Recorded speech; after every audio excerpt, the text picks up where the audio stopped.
Good evening. This is Thursday, July 31st, 2025, special meeting of the Newburgh Enlarged City School District. My name is Juan de Ed, the board president. I welcome members of the community in person and welcome members of the community that may be online. We will start with the Pledge of Allegiance led by Phil Howard.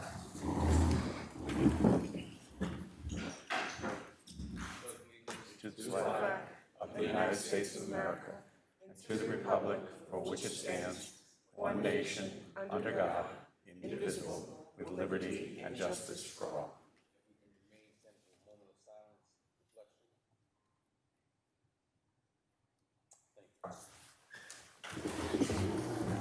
Thank you. Please call the roll. Ms. Christine Bello. Here. Ms. Thomasina Bello. Ms. Boucher. Here. Mr. Bergarelli. Here. Ms. Burks. Here. Mr. Duray. Present. Mr. Howard. Here. Mr. Levenstein. Here. Ms. Politi. Here. Thank you. Moving to item 2, public comment on agenda items. Do we have anybody signed up? There's nobody signed up, Mr. President. Would anybody like to speak on agenda items? That would be no. We will move to item 3. Item 3, superintendent's update. Ms. Peterson. Good evening, everyone. As we start to look ahead to start the new year, I'm pleased to share some events and important reminders for our school community as we get prepared for back to school. First, on Tuesday, October 5th, our FACE team will be out at National Night Out throughout our community. This is a nationwide event that fosters relationship between neighborhoods and law enforcement. We encourage families to go out and celebrate your community pride. We will have FACE representatives at Christie Babcock Park in New Windsor from 5 to 8, Broadway in the city of Newburgh between Johnson and Liberty from 5 to 8, and Crometer Park in the town of Newburgh from 6 to 8. We encourage you to stop back at important updates, connect with our staff, and learn about district resources. On Saturday, August 9th from 11 to 2, we have our School is Cool backpack and school celebration here at the 124 Grand Street BOE complex. So we encourage families. It's a wonderful event, a wonderful community event where we give resources and different school supplies and different activities for students and families. So please come out. It's a wonderful event in collaboration with the Newburgh Free Library and the FACE team. And for our younger scholars that are starting to begin school for pre-K and K, on Wednesday, August 20th from 5 to 7 at Gidney Avenue, we have our Jump Step Jamboree that is being planned by our FACE team. As our summer programs begin to wind down, our swim program that focuses on health and safety will be featured in next week's news. We are looking forward to celebrating the newest members of our class of 2025 at our August graduation on the 25th.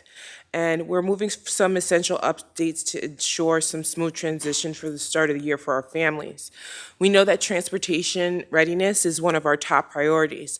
On our current website, there is an update your address form to avoid delays and disruptions at the bus stop.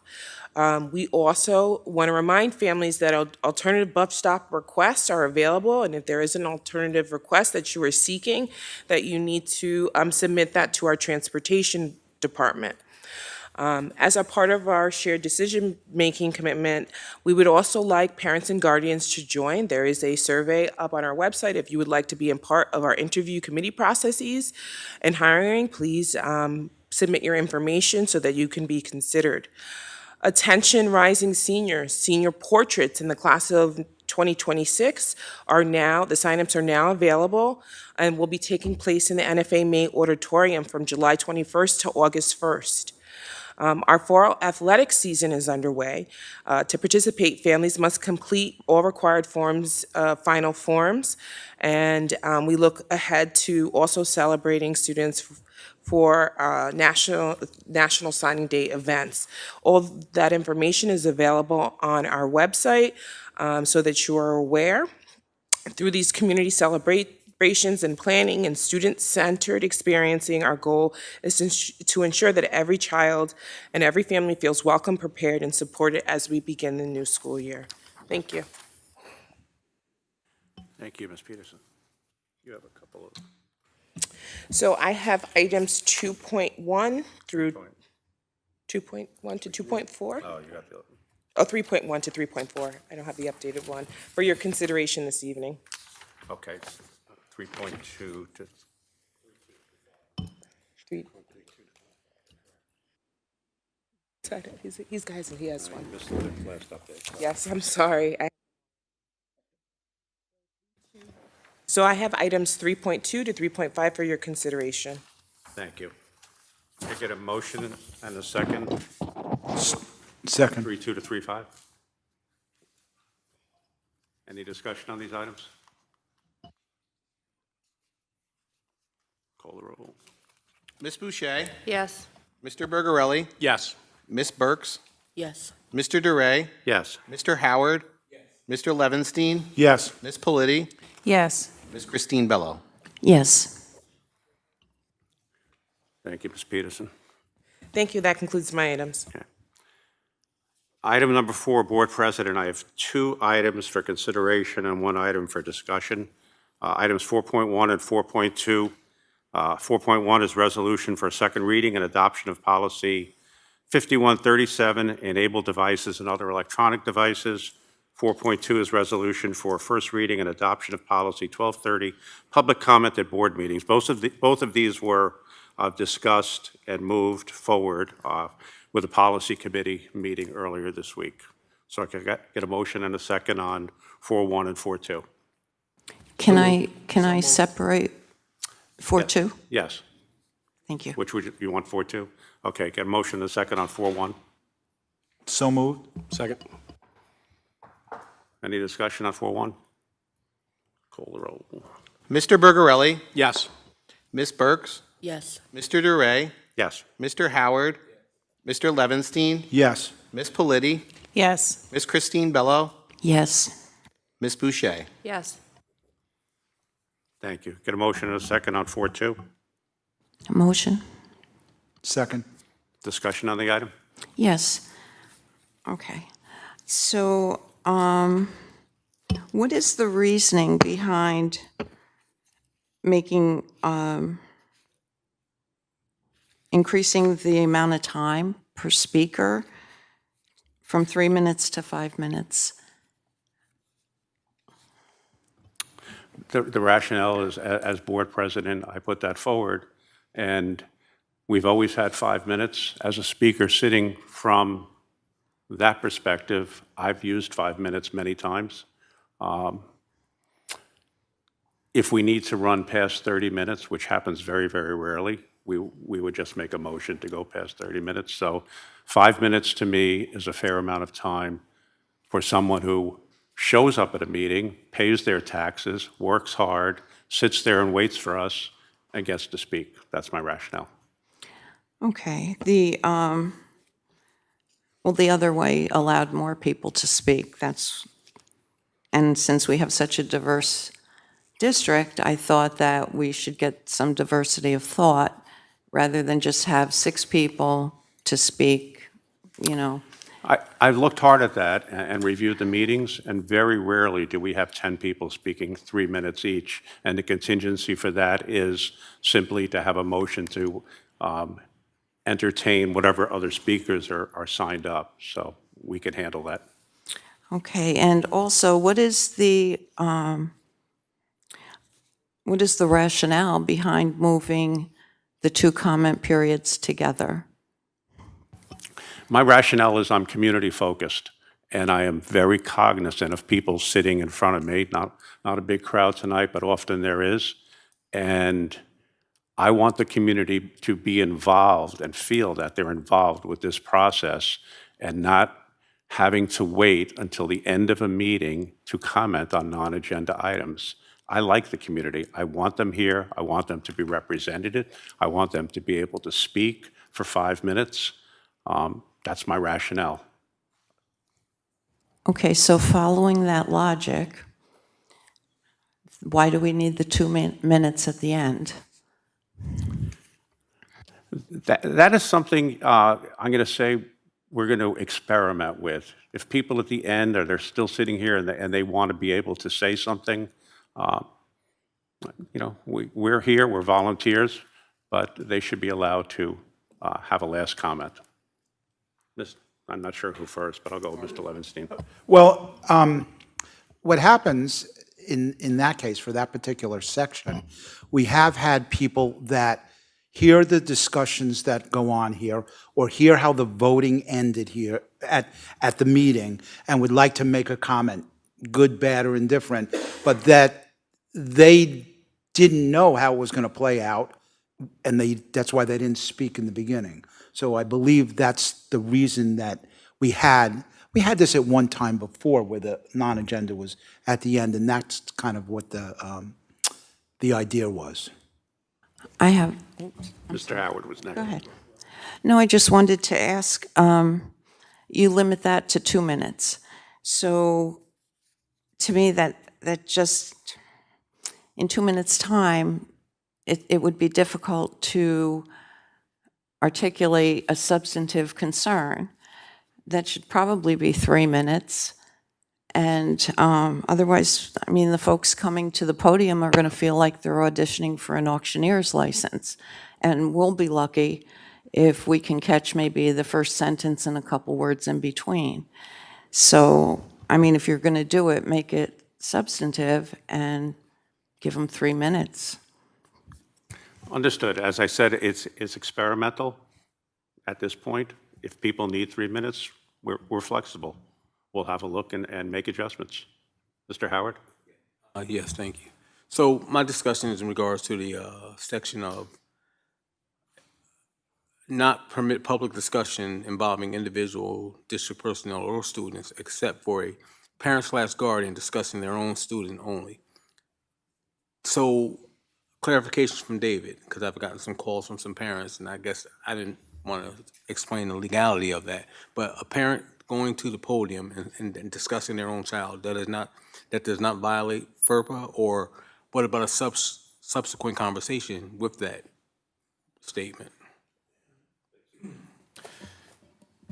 The parent really controls the FERPA right for the child, so it's not uncommon to have that as a rule. Follow-up conversations, everyone should be careful that that doesn't occur, that it's only what the parent would put before the board. And we've had that on a number of occasions, and it didn't seem to get out of hand. So follow up to that question. In the past, we've said you can't mention a board member, central office, but that extends to the personnel, the teachers also of the district, correct? There is a distinction between board members and employees. So you can have a policy worded where it's employees to whom the prohibition would apply, or employees and board members. That's less common, that board members are included within the non-common group. So as currently stated in this updated policy, to discuss matters involving individual district personnel or students. So that does cover that area, correct? Yeah, I think there's, go find that. I guess my concern is we don't want people going and slandering or mentioning board members or central office, but that's also extended to the teachers in the next sentence where it says individual district personnel, correct? Right, district personnel would be the staff and faculty. Okay. But there is a caveat that you have to be meticulous in shutting down any conversation regarding personnel. There can't be a comment, oh, my second grade teacher is the greatest, and then the fourth grade teacher isn't. You'd have to allow the good and the bad, otherwise it's content-based discrimination. So I guess my question is to the board president, and as the committee had put this forward, are we looking forward to doing that? Cutting, because David said this to us a couple years ago, and then we got away from it. It's like, it's all or none. So when people go to the podium and they want to say, you know, Mr. Smith, my child's teacher did an incredible job, awesome job, but everybody's okay with that. But then the next person comes up and say, Mrs. Smith, oh, she's garbage, she da-da-da-da. You can't cut her off if you didn't cut him off. Are we willing to do that? Yes. Yeah. Okay. I remember that discussion, and I actually remember using you as an example, because so many people come up and compliment you. And unfortunately with this, we can't have the compliments by name. Correct. And we can't have the criticisms by name. Okay. Again, we are a board. If it's not working and people feel it's not working, we can adjust. Yes, I just wanted to be clear, because that was the intent, and I want people to understand that's what that's going to mean. Ms. Bella? Yeah, we changed that in last year, okay? Yes. And we changed that basically to take the onus off the district and put it directly on the speaker.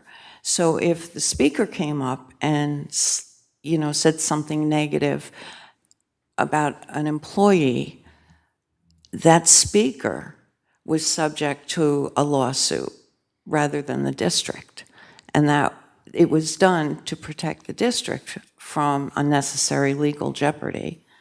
And I thought that was a good thing, because some people, if they do want to commend someone, they can say their name, and then they're a little more leery to say things negative, knowing that, they're personally liable for that. So there was a reasoning behind that. I guess my response to that would be, before people speak, I will be reading something that says you're not allowed to do that. And we fully understand that some people inadvertently or purposely will not comply. I understand that. We'll have to remind them. But I do not want to set a tone where a person could come up to the podium and be worried about, are they going to be held personally liable for anything at a public meeting? I don't want to set that tone. We've lived the other way for years with reminders from the, right here, that's out off limits. So that's what we're going to try. I don't want anybody to be standing there thinking they're going to walk away and get sued by anybody. That's not the environment I want. Well, we surely don't want the district to be sued either. I think that's another discussion. I'm going to ask Mr. Shaw off the record when we're done, how many times we've been sued for that.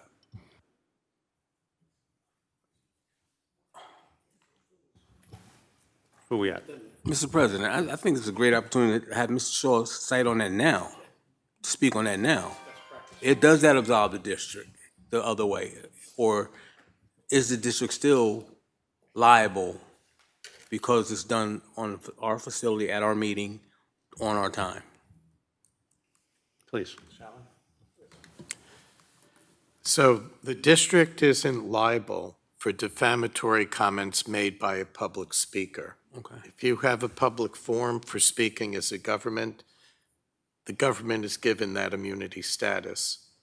The individual speaker certainly can be sued.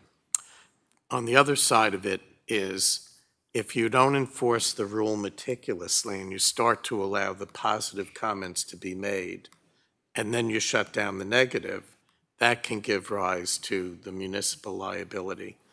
And that requires a great deal of attention to what's being said and to cut it off very quickly. I have a question then. Since you work with so many districts, I'll use standard policy. What policy is more, do you see more often? I see both, but I also see a lot of breaches that occur. And once the breach occurs, you have to allow the positive and the negative to be said until you may reform your policy one more time, distribute it, and then enforce it. That would be the mechanism if you've let it go, to reel it back in. Thank you. Thank you, Mr. President. As chair of the policy committee, I would like to go back to committee one more time so we can have a further discussion on this and bring it back at the next meeting. So you want to table it? Yes. Okay. Motion Then to make a table. motion. Second? oral. Ms. Burks, Yes. Mr. DeRay, Yes. Mr. Howard, Yes. Mr. Levinstein, Yes. Ms. Politi, No. Ms. Christine Bello, Yes. Ms. Boucher, Yes. Mr. Bergarelli. Yes.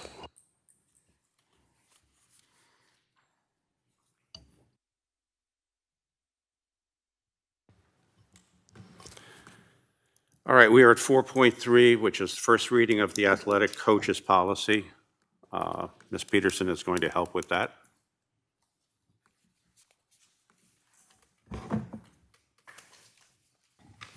Do we have to put it up? Can you just bring it up for us so everyone can see it? So last year, there was a question regarding just making it crystal clear from the board's perspective, what are the parameters of coaching, the requirements, the purpose of the coach, and outlining some of their specific requirements, responsibilities, to really talk about the evaluation, accountability, professional development. So in conjunction with legal, we really tried to outline that in a policy. We also put in information regarding conduct as well as responsibility in compliance with the coach's handbook, participation in training, from the board's perspective, what they would like to see coaches adhere to as they agree to take these positions. So this is what we drafted. We did speak about it in policy committee, and it was reviewed by legal, and this is being brought forward for discussion. Mr. Howard? Thank you, Mr. President. So in committee, when we had a discussion, questions were asked in regards to, is this an extra layer coming from the school board, coming from central office, added to coaches? And the conversation was around, discussed that most of this is in the coach's handbook. And can you expound on that, please? So some of the requirements that are in here, some of the requirements for coaching, whether it's been set by the New York State Department of Education. We also have specific local rules regarding that in terms of the code of conduct that we want coaches to adhere to, as well as your 5411 eligibility policy. There's also the ethics policy. We also wanted to really clearly define what each role is, because sometimes we have a head coach or an assistant coach, volunteer coach, what that means. I think it was important, and it will strengthen our regulation and what we do have within the coach's handbook to really promote what it is that the board expects to see from coaches, what it is that will assist the future athletic director in ensuring that there's compliance at training and professional development. Dr. Soto, if you wanted to add a couple of things to this. Thank you. In addition, we want to ensure that all of our coaches comply with New York State certification.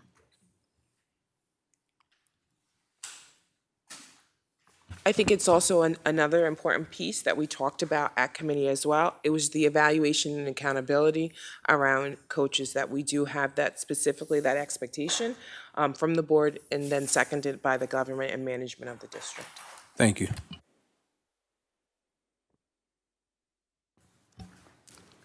Any further discussion?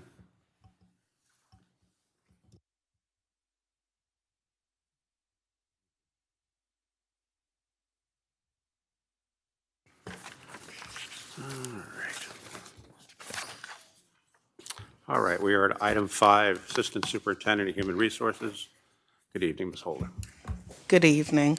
Mr. President, I have items 5.1 to items 5.12 on consent for your consideration. Thank you. Would anybody like to separate out any of these items? Go ahead, Ms. 5-1. 5.1? Okay. 5.3, please. 5.3. Anyone else? Okay, we get a motion on 5.1 to 5.12 minus 5.1 and 5.3. So moved. Second. Discussion? So, Ms. Holder, Is the following an accurate description of the human resources agenda being presented tonight? HR items A through L, including appointments, changes, statuses, leave of absences, resignations. Supplemental memorandum of agreement between the district and the Newburgh Teachers Association.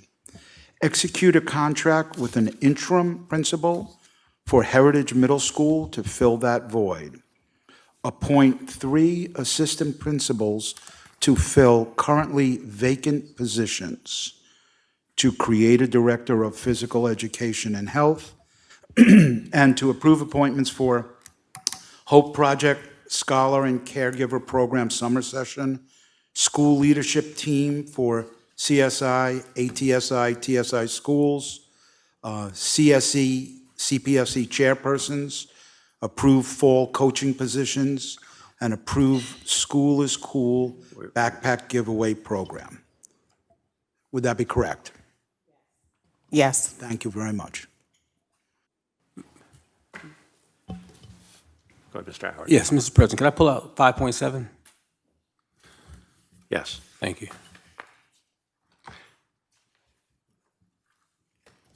Any further discussion? So we have 5.1 to 5.12 minus 5.1, 5.3, 5.7. Call the roll on that, right?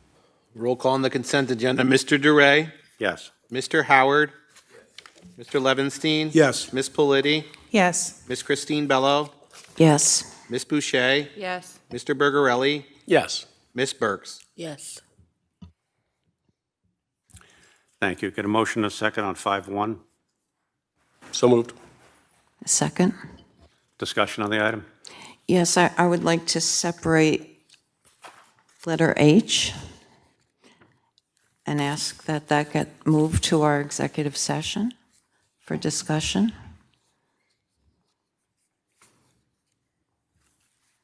There would have to, point of order, there'd have to be a motion and a second to remove that, amend 5.1. You can't just take it out.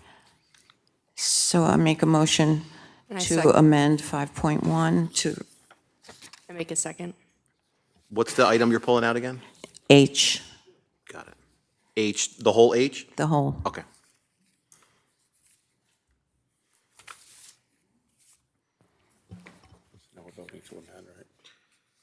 Yeah, there's currently a motion on the floor to amend 5.1 to remove H. Is that to discuss, to vote on prior or after executive session? Yes, hopefully. Got to talk a little louder. Yes. Oh, I would like to move it to executive session. Right, but first we need to amend. Right. Okay. What do we got now? So I can call the roll on the amendment, sir. Is that what you'd like? Yes, please. Roll call on the amendment to remove H on 5.1. Mr. Howard? Mr. Levinstein? Yes. Ms. Politi? No. Ms. Christine Bello? Yes. Ms. Boucher? Yes. Mr. Bergarelli? No. Ms. Burks? Yes. Mr. DeRay?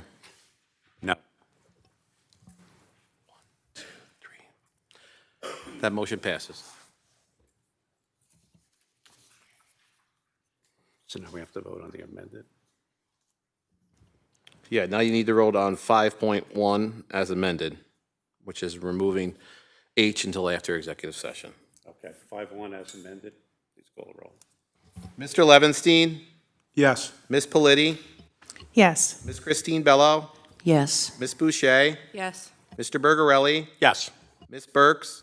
Yes. Mr. DeRay? Yes. Mr. Howard? Yes.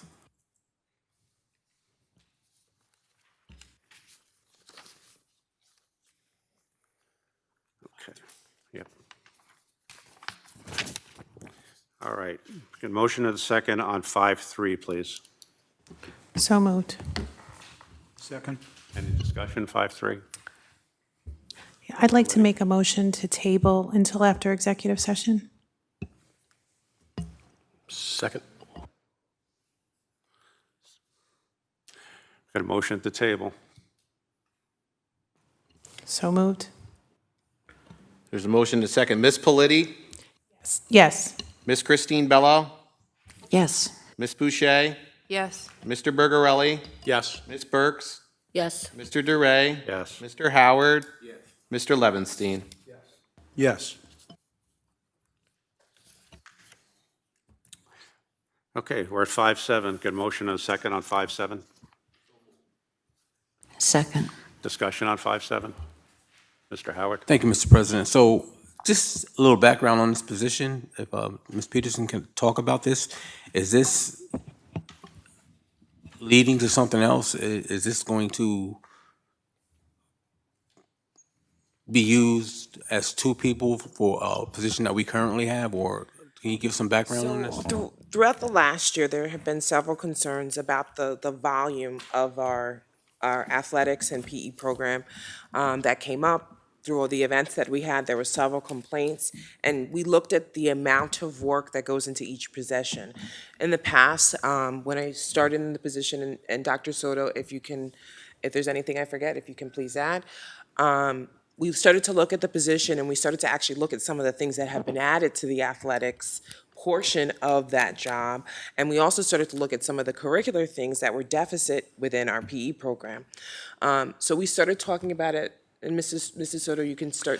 So we started to have these conversations prior to the new year, prior to January of 2025, where we recognized, and I have some key items that I believe would justify this position. We talked about how the curriculum and instruction and development work wasn't being addressed the way we'd like to have it addressed. And now this position is a K-12 position. So when we think about the K-12 volume of work, in addition to the director of athletics, what that position alone is a very important and visible role, we felt that it was being neglected. So having this position this person will oversee curriculum and instruction development across all grade levels, and we want to ensure that it's standard-based and developmentally appropriate, K-12. We want to see a director who provides professional development for all of our physical education teachers so that they remain current in instructional protocols, strategies, assessments. We also want to have someone that will oversee the safety of our equipment within our PE classes.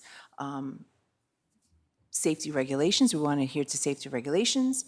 Risk management responsibilities, there's a legal compliance, physical education, athletics. We want to make sure that we are in compliance with our safety standards, concussion protocols, CPR certification, and equipment inspection. And so that in itself is it's just a huge volume of work for one person to have. And I just want to add to this, and this is, you kind of also triggered another memory. So the State Education Department also expanded the certification. So even with our athletics, those things that we outlined in the policy, there has been expansion. All that work right now is falling on HR, where it should be with the person that is recruiting for our athletic teams. So that also allows us to distribute some of that work in terms of reviewing, making sure everyone is CPR, AED. There's other things with athletics that have changed over the last year that are required by law and NECSD regulations. So that was also another component to that as well.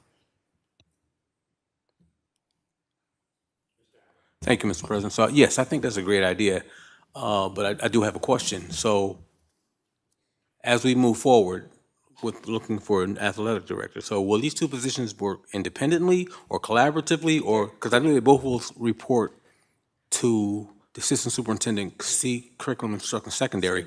So will this individual report to the athletic director, who will report to her, or will they both independently report to you? What we're trying to do is we're trying to separate it, because what happens is for many, many years, the district has tried to bunch these two positions together, and then one side of it gets neglected. So we're trying to say, nope, this is going to be separate.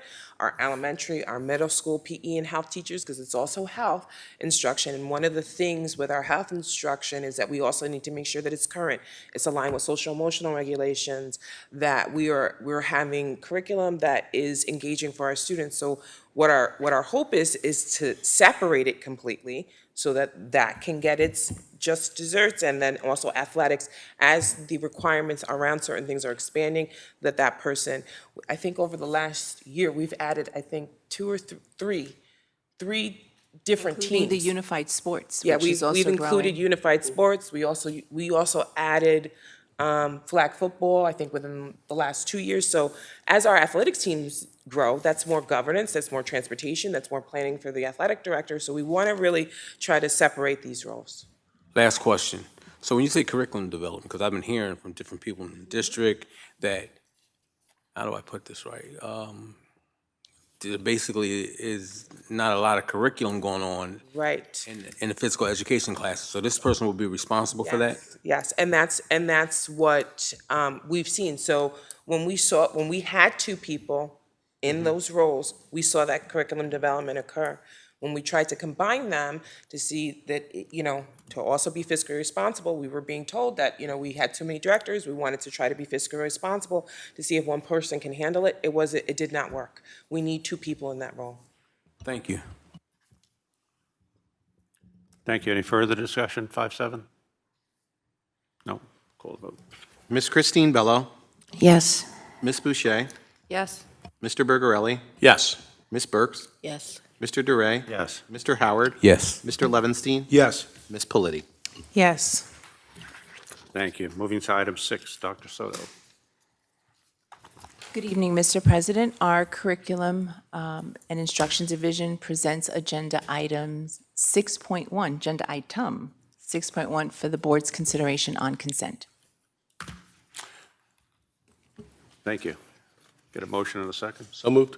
Second? Any discussion? Call the vote.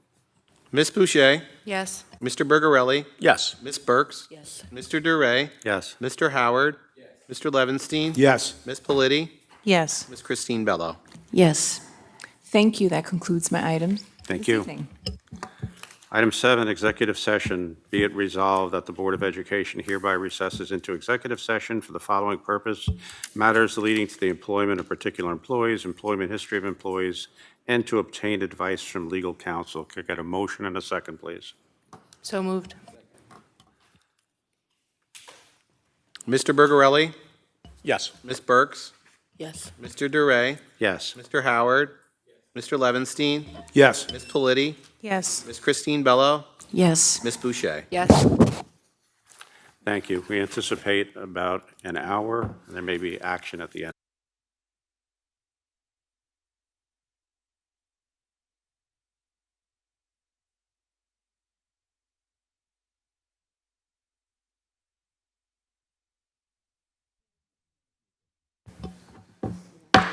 Okay, we're back in public session. We need a motion and a second on 5.1, Section H. So moved. Second. Any further discussion?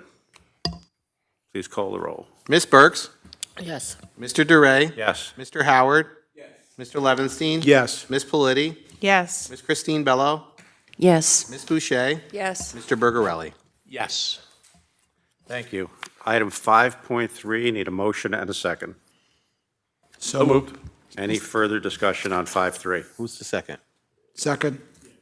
Thank you. Any discussion on 5.3? We're good? Okay.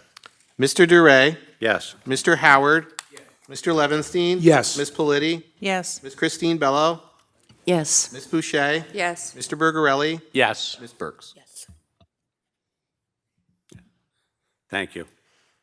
And get a motion and a second on it adjourning the meeting. So moved. Second? Mr. Howard, Mr. Levinstein. Yes. Ms. Politi, Yes. Ms. Christine Bello, Yes. Ms. Boucher, Yes. Mr. Bergarelli, Yes. Ms. Burks, Yes. Mr. DeRay. Yes.